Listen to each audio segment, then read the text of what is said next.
করে তখন খুব মুক্ত হয়ে গেল। মানুষ এত সুন্দর হতে পারে। তখন সে দেবকন্যা দেখা দিল। দেখা দিয়ে তখন সে ভিক্ষুকে বলছে, হে ভিক্ষু, তুমি বয়সে তরুণ, যুবক, তোমার কি সুন্দর কৃষ্ণ কালো কেশরাশি, তোমার চেহারাটা অপূর্ব সুন্দর, তোমার ভিতর থেকে যেন যৌবন বের হয়ে আসছে। তুমি কি করছো? এই যুবক বয়সে, তরুণ বয়সে এমন সুন্দর সুঠাম দেহের অধিকারী তুমি এই বয়সে কামসুখ না করে তুমি প্রবজ্জিত হয়েছ কেন? হে ভিক্ষু, তুমি এত সুন্দর, অপূর্ব, তুমি প্রথম বয়সে কামসুখ করো, তারপরে তুমি পরে ভিক্ষু হও। সেটা শুনে সে সমৃদ্ধি ভিক্ষু স্থির। হে দেবী, আপনাকে একটা প্রশ্ন করতে পারি? আমার কখন মৃত্যু হবে আপনি কি জানেন? দেবী তখন চুপ হয়ে গেলেন। হে দেবী, বলুন না, আপনি তো বলেছেন আমাকে প্রথম যৌবনের মধ্যে আনন্দ উল্লাস করতে, কামসুখ করতে, তাহলে বলুন না আমার এই আয়ুটা কতদিন? বলুন তো। ঠিক আছে, আমি কোথায় মৃত্যুবরণ করব, কখন মৃত্যুবরণ করব, একটু বলুন। দেবী চুপ করে থাকলেন। সঙ্গে সঙ্গে দেবীকে বললেন, হে দেবী, আমি জানি না যে আমি কখন মৃত্যুবরণ করব, এটা আমি জানি না। তবে এতটুকু জানি যে কোনো সময় আমার মৃত্যু হতে পারে। সুতরাং যে কোনো সময় যদি আমার মৃত্যু হয়, তাহলে আমি এই দুর্লভ সম্পদ, বুদ্ধ আছে, বুদ্ধের ধর্ম আছে, এই দুর্লভ সম্পদ আমি লাভ করা ছাড়া আমাকে চলে যেতে হবে। তখন দেখেন, এই কথা বলার পরে দেবী তখন বুঝতে পারলেন, না, এই ভিক্ষুকে কিছুতেই টলানো যাবে না, এই ভিক্ষুকে কিছুতেই টলানো যাবে না। তাহলে দেখুন, এই যে কামতৃষ্ণা, সে ভিক্ষু চিন্তা করছে কি, সমৃদ্ধি ভিক্ষু চিন্তা করছে কি, যে কোনো সময় আমার মৃত্যু হতে পারে, যে কোনো সময়। তার আমার মৃত্যু হয়ে গেলে আমি যে অনন্ত অনন্ত কাল পরে আমার পুণ্য নিধিকে, আমার পুণ্য সম্পর্কে বৃদ্ধি করার দুর্লভ সুযোগ পেয়েছি, এটা তো আমি পারবো না। সদরের পূজারীগণ, তাহলে সে সমৃদ্ধি ভিক্ষু কি হচ্ছে? কামতৃষ্ণাকে ভয় পাচ্ছে। দেখুন, মহাকারণী ধর্মরাজ বুদ্ধ যখন পারমে পূরণ করছিলেন, তখন তিনি জন্ম নিয়েছিলেন বিদেহ রাজ্যের মিথিলা নগরীতে। কোন নগরীতে? মিথিলা নগরীতে। সেই মিথিলা নগরীতে জন্মগ্রহণ করার পরে আমাদের বোধিসত্ত্ব আস্তে আস্তে বড় হল। বড় হওয়ার পরে প্রথমে উপরাজ এবং পরবর্তীতে বাবার মৃত্যুর পরে রাজা হলেন। রাজা হওয়ার পরে তিনি সুন্দরভাবে দশধর্ম পালন করে রাজ্য শাসন করছে। পুরো রাজ্যের লোক রাজার শাসনে খুব সুখী আছে, খুব আনন্দে আছে। একদিন তিনি নাপিতকে বললেন, নাপিত, তুমি যে আমার চুল কাটো, যদি পাকা চুল দেখো তাহলে পাকা চুল দেখলে তুমি আমাকে বলবে। বেশ কয়েক বছর পরে একদিন নাপিত হঠাৎ করে বললেন, মহারাজ, আপনার মাথায় এক গাছি পাকা চুল দেখা যাচ্ছে।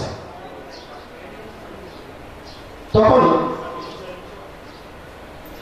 রাজা পাকা চুল দেখা যাচ্ছে শব্দটা শুনেই যেন পুরো শরীরের মধ্যে বজ্রপাত পড়েছে, পুরো শরীর যেন বজ্রপাত পতিত হয়েছে। সঙ্গে সঙ্গে বললেন, হ্যাঁ ঠিক আছে, তুমি চুলগুলো তুলে আমার হাতে দাও। তখন নাপিত চুলগুলো তুলে রাজার হাতে দিয়ে রাজা তাকে 1,00,000 স্বর্ণ মুদ্রা দিলেন এবং একটা গ্রাম তাকে দিলেন। যখন চুলগুলো রাজার হাতে, তখন রাজা চিন্তা করছে, আমি নিজেকে এখনো পাপ থেকে মুক্ত করতে পারিনি। আমি নিজেকে পাপ থেকে মুক্ত করার পূর্বেই অনিত্য এসে আমাকে আক্রমণ করেছে, অনিত্য চলে এসেছে, আমি জরাগ্রস্ত হয়েছি। তখন সঙ্গে সঙ্গে তিনি ওই চোরগুলো দেখে তার মনে হচ্ছে যে যেহেতু নিত্য চলে এসেছে, সেহেতু আমার সামনে মৃত্যুও চলে এসেছে, মৃত্যু আমার সন্নিকটে চলে এসেছে। রাজা এই পাকা চুল নিয়ে চিন্তা করতে করতে ওনার এখন মনে হচ্ছে কি, উনি একটা জ্বলন্ত অগ্নিকারের মধ্যে তিনি বসে আছেন। দেখেন তিনি কে। তারপরে তিনি চিন্তা করছেন যে, নিজেকে নিজে বলছেন যে, এই মখাদেব তুমি এত বোকা কেন? নিজের ভিতরে আসছে যে, তুমি এত বোকা কেন? তোমার চুল পেকে গেছে কিন্তু তুমি পাপ থেকে মুক্ত হওনি। তাহলে পাপ থেকে মুক্ত হবে।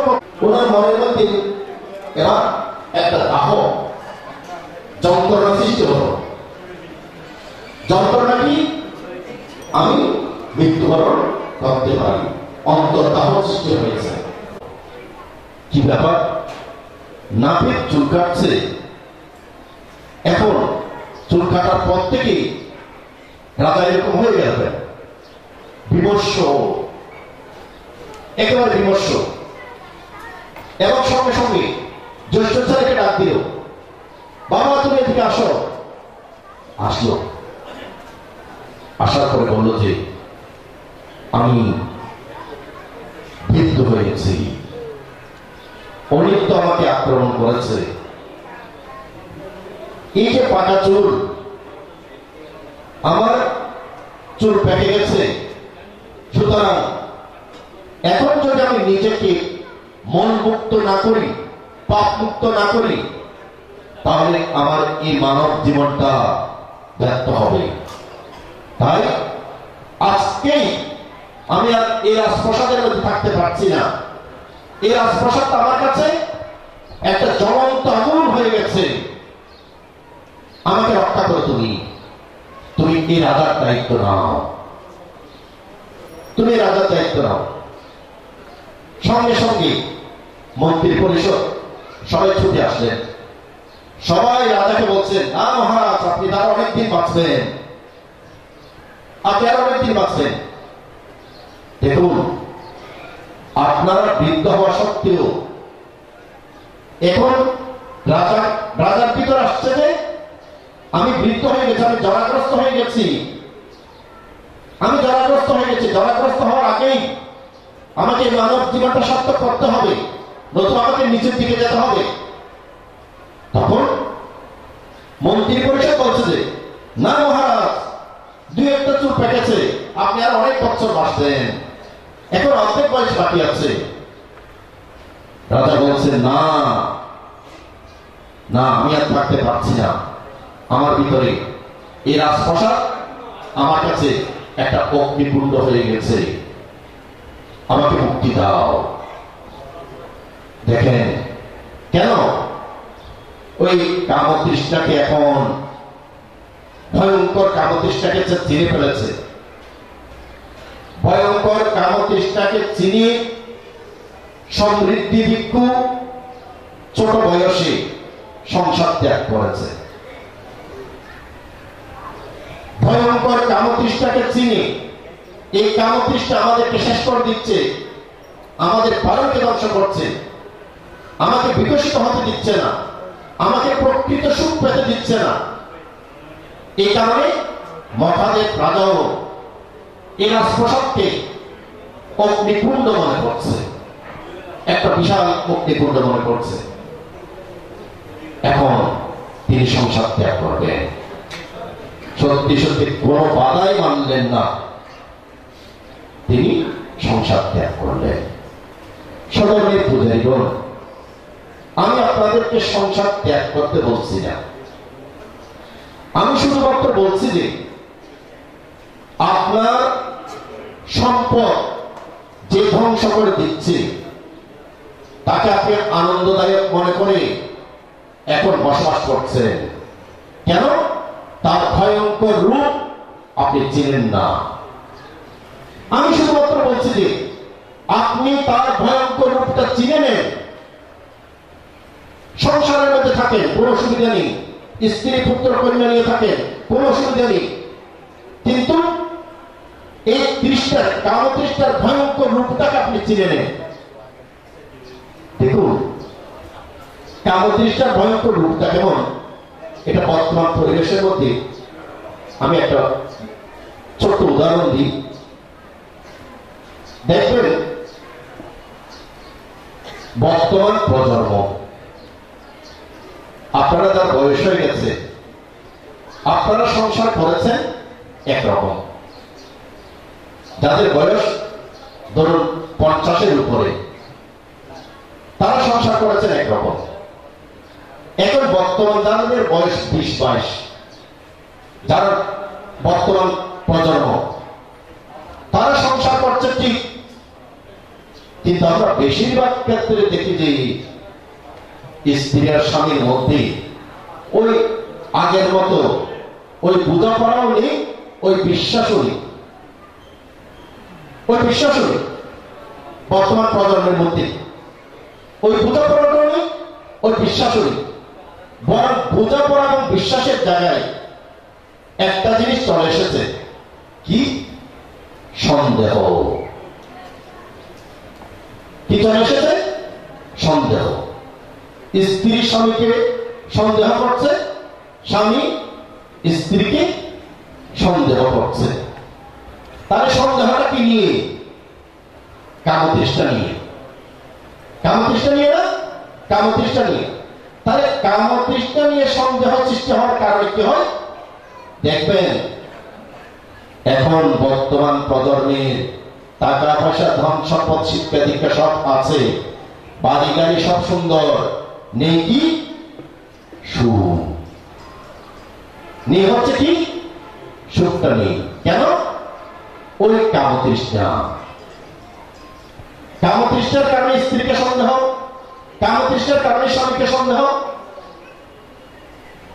তাহলে দেখুন, আমি আপনাদেরকে সংসার সে মথা দেখানোর মতো সংসার ত্যাগ করতে বলছি না, শুধু বলছি যে তৃষ্ণাটা, কামতৃষ্ণাটা আপনাকে, ভয়ঙ্কর কামতৃষ্ণা আপনাকে ধ্বংস করে দিচ্ছে, সেই কাম তৃষ্ণাটাকে আপনি চিনুন।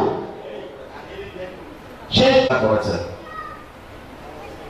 এই জন্মের সংসার কেন করেছেন? অতীত জন্ম জন্মান্তরের মধ্যে এই কাম তৃষ্ণাটাকে সুখজনক আনন্দজনক মনে করেছেন বলে এই জন্মে সংসার করেছেন। আবার এই জন্মের মধ্যে সে একই সুখ অন্বেষণ করছেন। সেই সকালে ঘুম থেকে উঠে একেবারে না ঘুমানো পর্যন্ত কি অন্বেষণ করছেন? যে টাকা পয়সা, ধন সম্পদ, স্ত্রী পুত্র কন্যা, এই সুখে অন্বেষণে আছেন না? ওই কামতৃষ্ণার অন্বেষণ আছেন না? কেন? কারণ অতীত জন্মের মধ্যে তাকে ভালোবেসেছিলেন, এই জন্মের মধ্যে ভালোবাসছেন। বলতে সেটাই বলছেন যে এই যে জন্মের মধ্যে ভালোবাসছেন, আবার আপনাকে অপায়ে যেতে হবে, আবার অপায় থেকে উঠে আপনাকে সংসারই করতে হবে। কারণ আপনি তাকে চিনেননি, তার ভয়ঙ্কর রূপ আপনি জানেন না। বরং সেটা মনে করছেন যে ভালো, খুব ভালো মনে করছেন। এমনকি আমরা দেখতে পাই একেবারে মৃত্যুবরণ করেছে, মৃত্যুর একেবারে এক মুহূর্তে, বয়স ধরুন 70, 80, 90, মৃত্যুর সময়ও সে স্ত্রীকে পাশে চায়, ঠিক কিনা দেখেন? কিংবা স্ত্রী একেবারে মৃত্যুর সময়ও স্বামীকে পাশে চায়। অনেক ক্ষেত্রে শুধু পাশে চায় না, খুব বড় একবার সর্বথা নিয়ে দিবে। কিন্তু কামতৃষ্ণা চিনেন না বলে মনে করছেন যে এটা আনন্দজনক। আর স্বামী আমি হারাতে কি দিতে হয়, আনন্দজনক মনে করছেন এটাকে না। কামতৃষ্ণা সে ভয়ঙ্কর রূপটাকে চিনেন। মনে রাখবেন, এই কামতৃষ্ণা আপনার ভিতরের যে সুখটা, আপনার ভিতরে যে সূর্য নামক যে পারমিট আছে, এটাকে ঢেকে রেখেছে কামতৃষ্ণা। মহাকারণী বুদ্ধের সময় ধর্মরাজ বুদ্ধ যখন আপনার অনুপ্রিয় নগরে আম্রবনে অবস্থান করছিলেন, তখন সে সময় বেশ কয়েকজন শাক্য বংশীয় তারা 6 জন এবং আমাদের উপাধি তারা প্রবর্জিত হয়েছিলেন। তাদের মধ্যে একজন ছিলেন বৌদ্ধীয়। এখন তিনি কিন্তু শাক্য বংশীয় রাজা ছিলেন, শাক্য বংশীয় রাজা ছিলেন। রাজা ত্যাগ করে তিনি অনুপ্রিয় নগরে মহাকারণী ধর্মরাজ বুদ্ধের নিকট গিয়ে তারা প্রবর্জিত হয়েছেন। সেখানে কিন্তু আনন্দ ছিলেন বৌদ্ধি, উনি রাজা, অনেক সুখ, অনেক আনন্দ, অনেক ক্ষমতা ছিল এই শাক্য বংশীয় রাজা। এখন উনি সংসার ত্যাগ করে ভিক্ষু হয়েছেন। ভিক্ষু হওয়ার পরে তিনি বুদ্ধের ধর্মকে আচরণ করে অর্হত্ব করে প্রতিষ্ঠিত হয়েছেন। অর্হত্ব করে প্রতিষ্ঠিত হওয়ার পরে তিনি শক্ত বিছানাতে হয়তো মাটিতে শুয়ে আছে, কিন্তু সবসময় বলতেন অহসু অহসু, সবসময় বলতেন। এখন অন্যান্য শিষ্যরা যারা বিতর্জন, তারা মনে করত কি উনি তো রাজা ছিলেন, রাজার সময় ভারত খেয়ে বলছেন, এই কথাটা বুদ্ধকে বলতে হবে। এখন তিনি কি করলেন, তারা বুদ্ধের নিকট গেলেন। বুদ্ধ বদ্রিকাস্তবী, তিনি সবসময় মাটিতে শুয়ে অহসুখ করেন। তখন বুদ্ধ বদ্রিকাস্তবীকে ডাকলেন, তুমি কি সত্যি সত্যি অহসুখ বলো? হ্যাঁ বুদ্ধ বলি। কেন বলো? কি অতীতে যে রাজসুখ, সে রাজসুখের কথা মনে করে? না বুদ্ধ না, যখন আমি রাজা ছিলাম তখন সবসময় শঙ্কিত ছিলাম। সবসময় আমার আশেপাশে আমাকে পাহারা দিয়ে আমাকে রাখতে হতো, কারণ রাজাদের ভয় বেশি, কিন্তু রাজাদের ভয় বেশি, খুব বেশি। কারণ রাজ পরিবার থেকে বিদ্রোহ হয়, একজনকে মেরে আরেকজন রাজা হয়। তাহলে তখন জীবনকে নিয়ে শঙ্কিত ছিলাম, সবসময় পাহাড় দিয়ে রাখতে হতো, এবং রাজ্যের কোথায় কি হচ্ছে, কোন সময় কি হচ্ছে, সবগুলো সার্বক্ষণিক আমাকে খবর রাখতে হতো। কি যে একটা জ্বলন্ত অবস্থায় ছিলাম, ওইটা আমার কিসের সুখ? যেদিন আমি সংসার ত্যাগ করি, সব কামতৃষ্ণাকে যখন আমি ঘৃণা করে ত্যাগ করি, সেদিন আমি নিজেকে মনে করলাম, আহা, এতদিন আমি সবকিছু ছেড়ে, কি ছেড়েছে? রাজা হিসেবে রাজ্য সুখ, একবার সবকিছু, টাকা পয়সা, ধন সম্পদ, স্ত্রী পুত্র, সবকিছু ছেড়েছে। সবকিছু ছাড়ার পরে আমাকে নিজেকে মনে হলো, আহা, এখন আমি এত আনন্দিত, আমার কোনো দুশ্চিন্তা আর নেই, আমার পাশে কোনো পাহারাদারও রাখছে না, এবং আমি এখন জঙ্গলের মধ্যে একাকী বিচরণ করে, একাকী অবস্থান করে থাকতে পারি, আমার কোনো শত্রু নেই। কিন্তু যতদিন আমি কামতৃষ্ণায় রমিত ছিলাম, ততদিন শত্রু আমাকে পরিবেষ্টিত করে রেখেছে।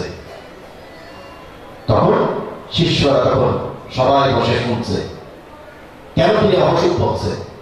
বুদ্ধ, এই এখন শক্ত বিছানাতে শুয়ে থাকলেও আমি মহা সুখে আছি, মহা আনন্দে আছি। মহাকারণে ধর্মরাজ বুদ্ধ তখন এই শিষ্যদেরকে, যারা বিতর্জন শিষ্য আছে, তাদেরকে জ্ঞান প্রদান করার জন্য বুদ্ধ এখন বললেন, দেখো অতীতে আমি ঠিক এভাবে কামতৃষ্ণাকে চিনেছিলাম, কামতৃষ্ণার ভয়ঙ্কর রূপকে আমি দেখেছিলাম, কামতৃষ্ণার ভয়ঙ্কর রূপকে দেখে আমি বুঝতে পেরেছিলাম, যদি আমাকে বিকশিত হতে হয়, তাহলে আমাকে এই কামতৃষ্ণাটাকে ত্যাগ করতে হবে, এটাকে আমার ত্যাগ করতে হবে, এটাকে আমার ঘৃণা করতে হবে। আমি ঘৃণা করে কি করেছিলাম? তখন আমি বারাণসীতে ব্রাহ্মণপুরী আমি জন্ম নিয়েছিলাম। ব্রাহ্মণপুর ছিল তখন খুব প্রসিদ্ধ পুর। ব্রাহ্মণপুরে জন্ম নেওয়ার পরে টাকা পয়সা, ধন সম্পদ সব আছে, কিন্তু এই কামতৃষ্ণার ভয়ঙ্কর রূপ আমি চিনতে পারি, আমি এটাকে আগুনের মতো আমি এটা জ্বলতাম। সে কারণে আমি এক সময় সংসার ত্যাগ করলাম। আমাদের বুদ্ধিসত্ত্ব তিনি ভিক্ষুরা, তিনি তখন ঋষি প্রপঞ্চ নিয়েছিলেন, সংসার ত্যাগ করে হিমালয়ে চলে গেলেন। হিমালয়ে গিয়ে এখন তিনি সেখানে সবকিছু ত্যাগ করে আনন্দ অনুভব করছেন, নিজে ধ্যান সাধনা করছেন। ধ্যান সাধনা করতে করতে তিনি অষ্টসমাপত্তি জ্ঞান লাভ করলেন। অষ্টসমাপত্তি জ্ঞান লাভ করার পরে ওনার অনেক শিষ্য হয়ে গেল, 500 শিষ্য ওনার। অনেকদিন পরে তিনি 500 শিষ্য সহ তিনি হিমালয় থেকে নামছেন। নেমে বারাণসী নগরীতে প্রবেশ করলেন। বারাণসী রাজা তখন আমাদের বোধিসত্ত্ব সহ 500 জনকে দেখলেন। বোধিসত্ত্বের বয়স এখন অনেক হয়েছে, বৃদ্ধ হয়ে গেছে। তখন রাজা তাদেরকে ফান করলেন। তারা রাজার ফানে পুরো বর্ষাকাল সেখানে অবস্থান করলেন। অবস্থান করার পরে তারপরে বর্ষাকাল যখন শেষ হলো, হয়েছে আপনি এখানে এই বনের মধ্যে অবস্থান করেন, আমরা আপনার সবকিছু দেখাশোনা করব, আপনি হিমালয়ে যাবেন না। এখন বোধিসত্ত্বের যে শিষ্য 500 জনের মধ্যে যিনি বয়োজ্যেষ্ঠ, তখন বোধিসত্ত্ব কি করলো, ওই বয়োজ্যেষ্ঠের উপরে 500 জনকে পরিচালনা করার দায়িত্ব দিলেন। দায়িত্ব দিয়ে তিনি থেকে গেলেন বারাণসীতে, আর এই 500 জন হিমালয়ে চলে গেলেন। যার উপরে দায়িত্ব দিয়েছেন তিনিও কিন্তু রাজা ছিলেন। সংসার ত্যাগ করে তিনি এই ব্রহ্মচার্য জীবন পালন করছেন। এখন এই 500 জনকে তিনি সুন্দরভাবে পরিচালনা করছেন। অনেকদিন পরে এখন তিনি শিষ্যদেরকে বলছেন যে গুরুকে খুব দেখতে ইচ্ছা করছে, গুরুকে একটা বন্দনা করতে ইচ্ছা করছে, তোমরা এখানে সুখে অবস্থান করো, সন্তুষ্ট চিত্তে সুখে অবস্থান করো। দেখুন কথাগুলো কেমন, সন্তুষ্ট চিত্তে সুখে অবস্থান করো। এই কথাটা থেকে যদি ব্যক্ত করতে হয় তাহলে কি আসে, আমরা সুখে অবস্থান করতে পারি না কেন? সন্তুষ্ট চিত্তময় বলে। তাই শিষ্যদেরকে বলছে সন্তুষ্ট চিত্তে অবস্থান করো। তিনি বারাণসীতে চলে আসলেন।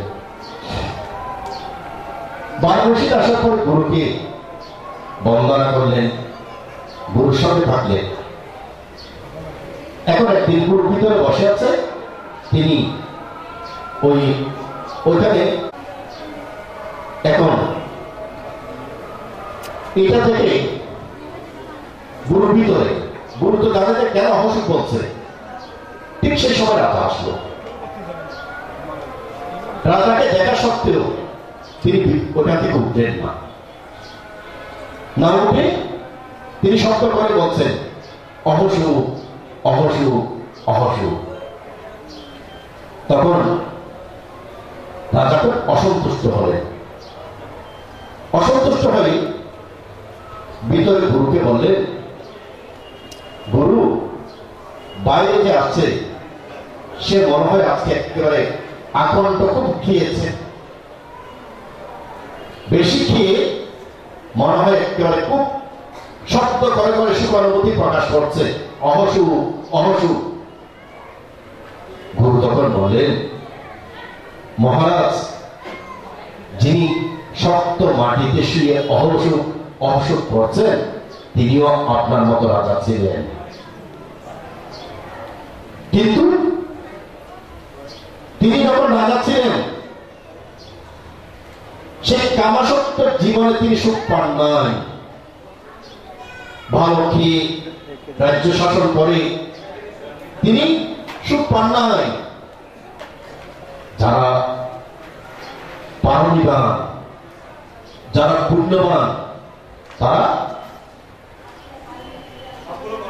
কামনাকে ত্যাগ করে প্রকৃত সুখ ভোগ করে। একটু খেয়াল করবেন কি বলেছে মহারাজ, যিনি বিছানাতে শুয়ে অহসুখ অহসুখ করছেন, যাকে আপনি বললেন যে আকণ্ঠ খেয়ে সে শব্দ করে করে অহসুখ বলছেন, তিনি রাজা ছিলেন। রাজা থাকা অবস্থায় তিনি সুখে ছিলেন না, চারিদিকে পাহারা দিয়ে শত্রু থেকে তিনি রক্ষাপ্রাপ্ত হওয়ার জন্য তিনি সদা সর্বদা চিন্তান্বিত থাকতেন। কিন্তু এখন তিনি সেই কামাতীত হয়ে কামনাকে কি করেছেন? ত্যাগ করেছেন। কামনাকে ত্যাগ করে তিনি এখন প্রকৃত সুখী এবং যেহেতু প্রকৃত সুখ অনুভব করছেন সেই কারণে তিনি অভিযোগ করছেন। সদনের পূজারীগণ, যদি প্রকৃত পক্ষে এই ইহজীবনটাকে সুখকর করতে চান, পরজীবনটাকে সুখকর করতে চান, নিজের পরিবারটাকে সমৃদ্ধশালী যদি করতে চান, তাহলে চরম শত্রু, ভয়ঙ্কর শত্রু, সেই কামক তৃষ্ণা নামক ভয়ঙ্কর শত্রুকে চিনে রাখুন।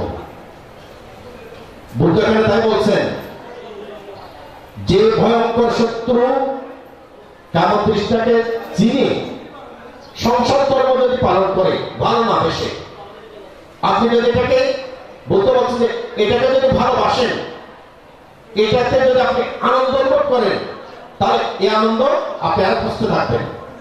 কিন্তু আপনি সংসার ধর্ম পালন করছেন ঠিক, স্ত্রীকে, ছেলেকে, মেয়েকে, নাতিকে, পতিকে সুখে দুঃখে আপনি সবকিছু করছেন, কিন্তু আপনি জ্ঞান যুক্ত চিত্তে জেনে নিয়েছেন যে আমার এই জীবনকে ধ্বংস করতে পারে, আমার শরীরকে নষ্ট করতে পারে, আমার মনকে নষ্ট করতে পারে, আমার রাত্রের ঘুমকে হারাম করতে পারে একমাত্র ভয়ঙ্কর শত্রু কাম তৃষ্ণা। এটাকে ভালোবাসবেন না, এটা ভয়ঙ্কর রূপটা চিনুন। যদি এটা ভয়ঙ্কর রূপকে চিনে আপনি সংসার করেন, তাহলে আপনার মধ্যে তথ্য জিনিসটা আসবে না। মহাকারণী ধর্মরাজ বুদ্ধ এই কামতৃষ্ণা থেকে সরা যে শিক্ষাটা দিয়েছেন, এটা হচ্ছে কি আমাদের সাতিপাঠা, কায়ানুপাসনা, বেদানুপাসনা, চিত্তানুপাসনা, ধাম্মানুপাসনা। আপনি যদি এই সাতিপাঠটা যদি বিদর্শন ভাবনা যদি অনুশীলন করেন, এই ভয়ঙ্কর শত্রু থেকে আপনি মুক্ত থাকতে পারবেন। আচ্ছা, ধর নিলাম আপনারা সংসারী মানুষ, সবাইকে আর বিদর্শন ভাবনা করার সুযোগ পাবেন? ঠিক আছে, আপনি বিদর্শন ভাবনা করার সুযোগ পাচ্ছেন না, কিংবা 365 দিনের মধ্যে আপনি 10 দিন বিদর্শন ভাবনা করেছেন, তাহলে 355 দিন তার রয়ে গেল, তাই না? 10 দিন বিদর্শন ভাবনা করে আপনি তো খুব একটা বেশি কিছু হবেন সেটা তো নয়। কেউ যদি মনে করেন যে আমি 10 দিন বিদর্শন ভাবনা করেছি, আমি অনেক কিছু লাভ করে ফেলেছি, এগুলো বাপরা বুঝে না, মনে রাখবেন, বাপরা বুঝে না দেখি কথাগুলো বলে। তাহলে আপনি 355 দিন তো সংসার পাঠে থাকতে হচ্ছে। আপনি বিদর্শনে হয়তো সকাল সন্ধ্যা কিছুক্ষণ করতে পারছেন, তাহলে বাকি সময়টা কি করবেন? মহাকারণিক বুদ্ধ বলছেন, তুমি ভয়ঙ্কর এই কামতৃষ্ণাকে চেনো, তার ভয়ঙ্কর রূপে তুমি ভয় পাও, এবং এই ভয়ঙ্কর রূপ থেকে যদি তুমি রক্ষা পেতে চাও, সংসারী হইও তুমি মরণস্মৃতি করো। কি স্মৃতি? মরণস্মৃতি। আপনি মৃত্যুবরণ করবেন, আপনার বাবা আপনার বংশের মধ্যে যে বাড়িতে আছেন, যে পিঠাতে আছেন, এখানে জীবিত আছেন ধরেন কয়েকজন, মরে গেছে অনেকজন, তাই না? তাহলে জীবিত থাকার সংখ্যা বেশি নাকি মৃত্যুর সংখ্যা বেশি? আপনার পরিবারের মধ্যে মৃত্যুর সংখ্যা বেশি। যে মৃত্যু লিস্টটা ওই তালিকার মধ্যে আপনার নাম যাবে না, যাবে যাবে। তাহলে দেখুন এখানে আপনাকে কিন্তু মরণস্মৃতিটা, এই যে আমাদের মখাদের রাজা, উনি কি করলেন, উনি চুলটা পাওয়ার পরে উনি অনিত্য চিন্তা করছেন, সঙ্গে সঙ্গে কিন্তু আসেনি। প্রথম এসেছে ও আমি তো বৃদ্ধ হয়ে গেলাম, দ্বিতীয় এসেছে বৃদ্ধ হয়ে গেলাম ঠিক, আমার তো এখনো নিজেকে পরিষ্কার করতে পারেনি। তারপর আসছে যে কোনো দিন তো মৃত্যু হতে পারে, মৃত্যুর পরে এই রাজ্য তোমার সঙ্গে যাবে না, এই প্রজারা তোমার সঙ্গে যাবে না। একে একে যখন ওনার মৃত্যু চিন্তাটা বাড়ছে, অনিত্য চিন্তাটা বাড়ছে, বাড়তে বাড়তে তখন পুরো রাজপ্রসাদটা ওনার কাছে কি মনে হলো, একটা জ্বলন্ত অগ্নি, ওখানে সুখ পাচ্ছেন না। তাহলে যদি সংসারে থেকেও প্রকৃত পক্ষে সুখী হতে চান, মরণস্মৃতি আপনাকে করতেই হবে। এবং মরণস্মৃতিটা আসাটা কিন্তু খুব কঠিন, আপনাকে চর্চা করতে করতে আসলে দেখুন একটু নিজের বাবা মরে গেছে, ডেড বডি আছে, কিন্তু আপনাকে মৃত্যুবরণ করতে হবে, সে চেতনাটা আপনার আসে না, আসে আসে না। খুব আপনজন মরে গেছে কিন্তু আপনাকে মৃত্যুবরণ করতে হবে, এই জ্ঞানটা আসে না। তাহলে এই জ্ঞানটা কিভাবে আসবে? এই জ্ঞানটাকে আপনাকে আনতে হবে। এটা তো ছোট সম্পদ নয়, এই যে মরণস্মৃতি যে সম্পদ, এটা তো ছোট সম্পদ নয়। এটা আপনাকে চর্চা করতে করতে করতে করতে আপনার ভিতরে এক সময় আসবে, আমার বয়স এখন 70, আমি তো 10 বছর পরে চলে যাব। এইভাবে আপনার ভিতরে মরণস্মৃতি আসতে থাকবে। মরণস্মৃতি যখন শক্তিশালী হবে, মরণস্মৃতি যখন শক্তিশালী হবে, তখন কি হবে? তখন কামতৃষ্ণা দুর্বল হবে। কামতৃষ্ণা যখন দুর্বল হবে, কি জাগ্রত হবে? সত্য জ্ঞান। সত্য জ্ঞান যখন জাগ্রত হবে, তখন আপনি মৃত্যুর সময় সৎ জ্ঞানে মরতে পারবেন।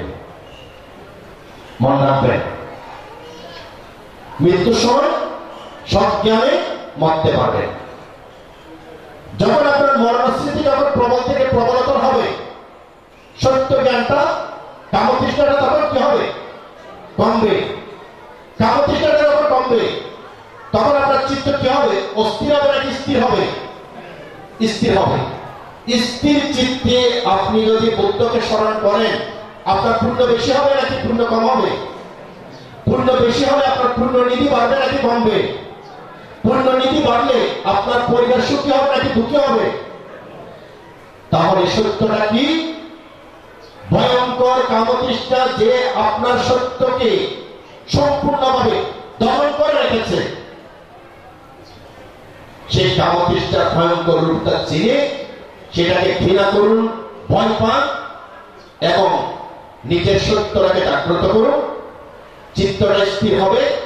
পুণ্যকর্ম সম্পাদন করলেই আমি আমার শুরুতে যাচ্ছি, তাহলে স্থির চিত্তে যখন আপনি পুণ্যকর্ম করবেন, তখন আপনার পুণ্যনিধি, পুণ্য সম্পদ বাড়বে। পুণ্য সম্পদ বাড়লে আপনার পরিবারের সম্পত্তি বাড়বে না কমবে? বাড়বে। আপনার পরিবারের স্ত্রী পুত্র কন্যা সবাইকে সুখে নিয়ে থাকবেন নাকি দুঃখে নিয়ে থাকবেন? সুখে নিয়ে থাকবেন। এবং আপনার সেই প্রকৃত ধর্ম আচরণে আপনার পরিবারের অন্যান্যরা তারা ধর্ম আচরণ করবে নাকি করবে না? করবে। আপনার পরিবারের অন্যান্যরা যদি এইভাবে সে সঠিক পথে, সত্য পথে থাকে, আপনি মরে গেলেও আপনার পরিবার স্থিতি থাকবে নাকি নিচের দিকে যাবে? স্থিতি থাকবে। সব শেষে বলতে চাই, নিজের সম্পত্তিকে রক্ষা নিজের সম্পত্তিকে বৃদ্ধি, নিজের সুখকে স্থির করা, নিজের কায়কে, নিজের মনকে সুখে রাখার জন্য আপনি ভয়ঙ্কর কামতৃষ্ণাকে চিনুন, কামতৃষ্ণাকে পরিহার করুন। নিজের চিত্ত তখন স্থির হবে, স্থির চিত্তে আপনি পুণ্যকর্ম সম্পাদন করে সুখী হন। এই বলে আমার ক্ষুদ্র দেশনা এখানে শেষ করলাম।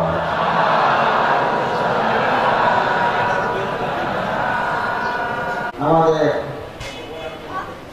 যে দিব্য ব্যক্তিত্ব সুদেশক পণ্ডিত প্রবর ও প্রিয়াচক্রা মহাশয় অত্যন্ত সহজ সরল ভাষা, সাবলীল ভাষা আপনাদেরকে যে ধর্ম উপদেশ, ধর্ম দান করেছে, বুদ্ধ করেছেন। সুনাত ধর্ম শ্রবণ করা, গায়েত ধর্ম ধারণ কর, চারেত ধর্ম আচরণ কর।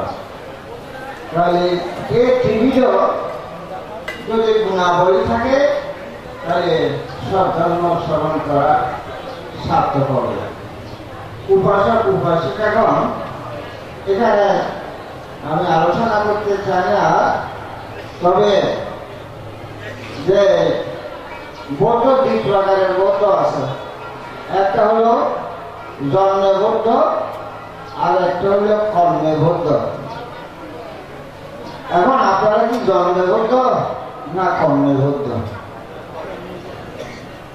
জন্মে বৌদ্ধ প্রকৃত বৌদ্ধ নয়, কর্মে বৌদ্ধই প্রকৃত বৌদ্ধ। এখন কর্মে বৌদ্ধ কিভাবে হওয়া যায়? যারা পঞ্চশীল পালন করে, যারা তীরত্নের প্রতি শ্রদ্ধাশীল, যারা মৈত্রী কৃষ্ণের কথা বলা হয়েছে, আপনার মনের মধ্যে এগুলো আছে, যদি এগুলো থেকে থাকে তাহলে আপনি প্রকৃত ভক্ত। এখন প্রকৃত বৌদ্ধ আপনাকে যে প্রকৃত বৌদ্ধ হওয়া মানে কি একটা ভালো মানুষ হওয়া, যেমন পঞ্চশীল পালন করা একটি ভালো মানুষ হওয়া। আপনি নির্বাণ যাওয়ার আগে, নির্বাণ অত্যন্ত কঠিন জটিল বিষয়, উত্তর বিষয়, যেখানে শোকাভন্ন আছে, শক্তিদাগামী আছে, অনাগামী আছে, অরহত আছে, নির্বাণ আছে, এগুলো আরেকটা উত্তর বিষয়, আরেকটা জগতের বিষয়টা অত্যন্ত জটিল বিষয়, যেগুলো যে সমাধি ছাড়া যে এই উত্তরে যাওয়া সম্ভব নয়।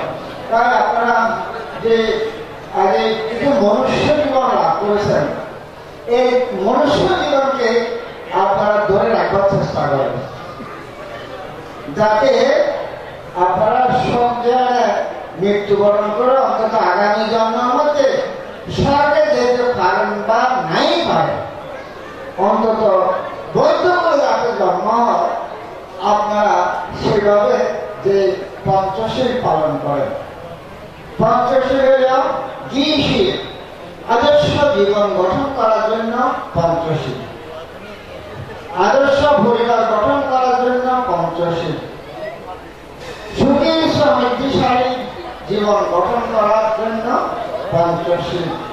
পঞ্চশীল হল ফাউন্ডেশন, ভিত্তি, মনুষ্য জীবনের ভিত্তি হল পঞ্চশীল।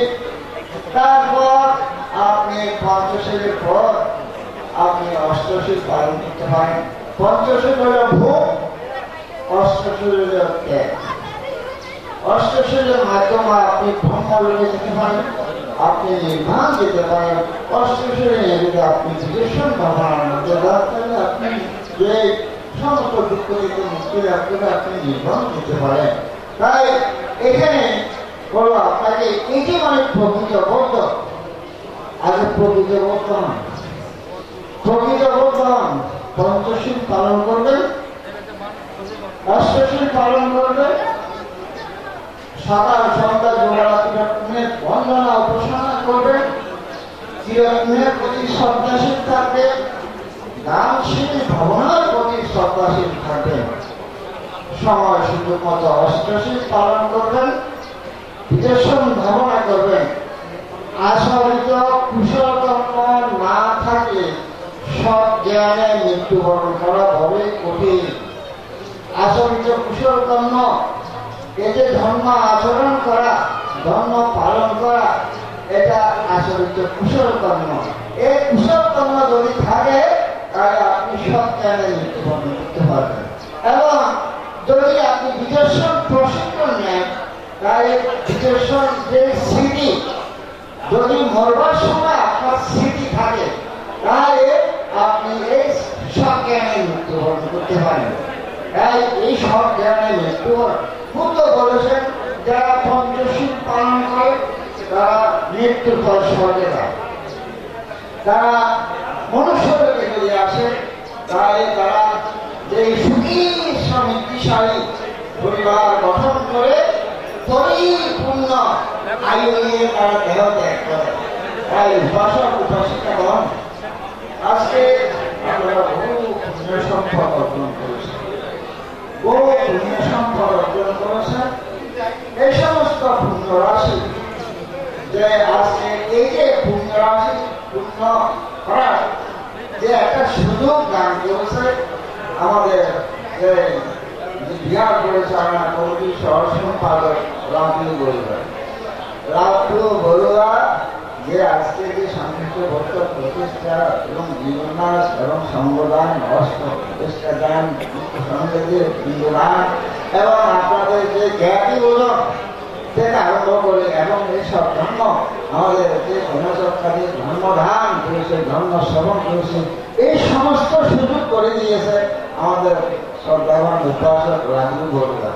রাজু বড়ুয়া যে মাতা পিতাকে আমরা যে নিরাময় দীক্ষায়ও কামনা করি, রাজু বড়ুয়া তার পরিবার পরিজনের, তার স্বতন্ত্র উপাসিকা তাদের উন্নতি সুখ শান্তি সমৃদ্ধি কামনা করি। আপনারা সবাই নিরাময় দীক্ষায়ু লাভ করে যে আপনারা এই সমস্ত পুণ্যরাশি আপনাদের কারগত জ্ঞাতিগণের উদ্দেশ্য দান করুন। কারগত জ্ঞাতিগণ এই পুণ্যরাশি লাভ করে তারা নির্বাণ সুখ লাভ করুক, শান্তি লাভ করুক।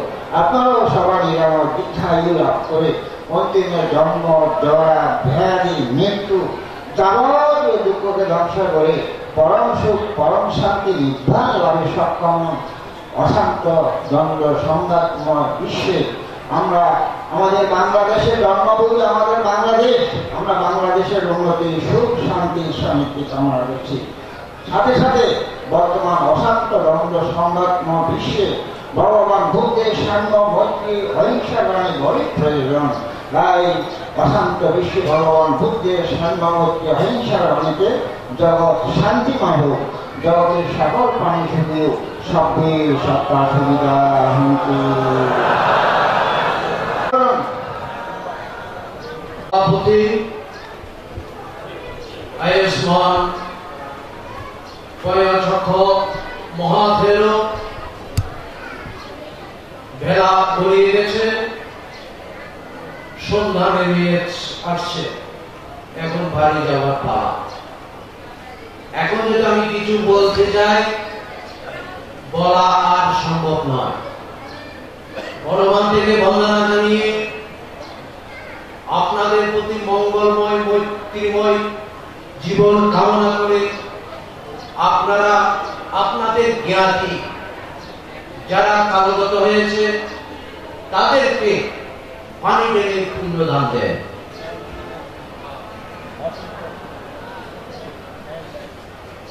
বলেন, প্রত্যেকে বলেন, ভান্তে সংসার দুঃখ হইতে মুক্তি লাভের জন্য, নির্বাণ সাক্ষাৎ করিবার জন্য কর্ম এবং কর্মফলকে বিশ্বাস করিয়া পঞ্চশীলাদি যাহা শ্রবণ করিয়া পুণ্য সম্পদ লাভ করেছি, তাহা আমাদের পিতামহ মাতামহ অপরাপর জ্ঞাতি যারা কালগত হয়েছে তাদের উদ্দেশ্যে আমাদের সঞ্চিত পুণ্যরাশি দান করছি।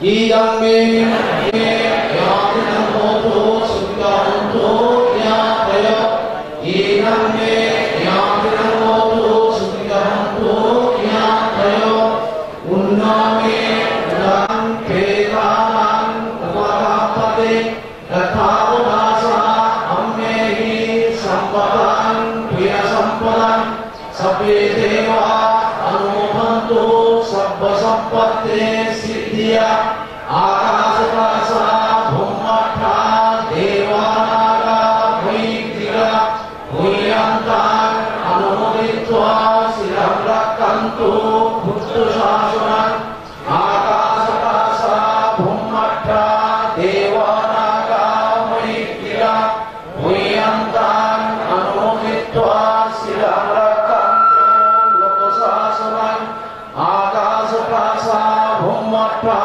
devanaga bhaiktika huyantan anumoditva siram rakkantu malparan imena priyakamena amipala samadamo sayavonippano pattiya idanme priyan asavo kayavahan hotu idanme priyan nikkanasya pachayo hotu petoloke tiracchanan nirayocha avichito inokule najayami jati jati bhavave idhanme danan idhanme silan asavo kayavahan hotu sabba dukkha pamukshatu jagote sakal prani shukhiyo namo dasavatu arado samma sambuddhassa namo dasavatu arado samma sambuddhassa namo dassa bhagavana patiyana tuliyam vikameva samijjato bhuranto siddha sankaro jantu panna rasodata ispidana patiyana tuliyam sabbameva samijjato bhuranto siddha sankaro muni dhruti rasodata sabbyeviya vivadyanto sovaroha vinassato mave bhavantantarayo shuki dhiyayo bhavatu sabbamangam rakhantu sabbadevata sabbanabhutanumagena sadaswati bhavantu te bhavatu sabbamangam rakhantu sabbadevata sabbanabhutanumagena sadaswati bhavantu te bhavatu sabbamangam rakhantu sabbadevata sabbasanganumagena sadaswati bhavantu te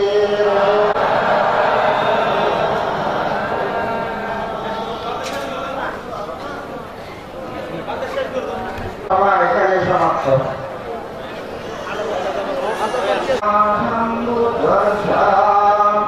ইমানি শাসানি ভরি very বুদ্ধস উদ্দিশে Dhanam দেমি দুর্যম পিনানি Dhanam দেমি কার্যম পিনি শাস ভরি very বুদ্ধস উদ্দিশে Dhanam দেমি পূজেমি গণসারভরিতেনা দিব্যেনা গমনমসিনা তিলোকদীপম সম্বুদ্ধ পূজামি গমনমসিনা ইদং মে ভূমিয়াং নিব্বাণস্য ভাচ্ছয় ভবতু সব্বা দুঃখা বিনাশন্তু সব্যে সক্কা ভবাতু ইত্যাদি। আমাদের অনুষ্ঠান এখানে সমাপ্ত।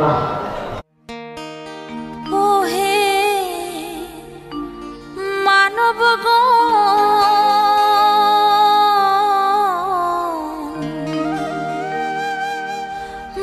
মুক্তির সনদ হাতে তোমার নামে ত্রিশরণ।